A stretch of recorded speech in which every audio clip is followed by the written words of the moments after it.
রমজান মাসের এক বিকেল মাঠে বাচ্চারা খেলছে।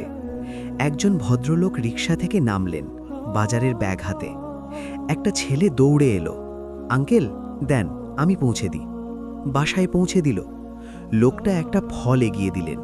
ছেলেটা বলল, আঙ্কেল আমি রোজা রেখেছি। ফলটা ফিরিয়ে দিল। লোকটা বললেন, তাহলে ইফতারের সময় আমাদের বাসায় আসবে। সন্ধ্যায় ছেলেটা পাঞ্জাবি পরে এলো। টেবিলে অনেক খাবার, কিন্তু বসার আগেই বলল, আঙ্কেল আমার ছোট বোনও রোজা রেখেছে, আমার ভাগটা কি বাসায় নিয়ে যেতে পারি? লোকটার চোখ ভিজে এলো। অবশ্যই বাবা।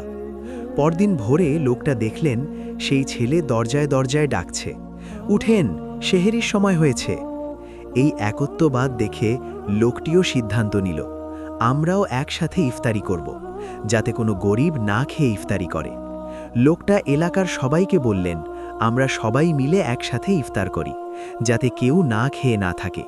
সবাই রাজি। সেদিন থেকে প্রতিদিন সেই মাঠেই ধনী গরিব সবাই একসাথে বসে ইফতার করত। আসুন, এই পবিত্র রমজানে আমরা শুধু নিজের জন্য না ভেবে অন্যের পাশেও দাঁড়াই।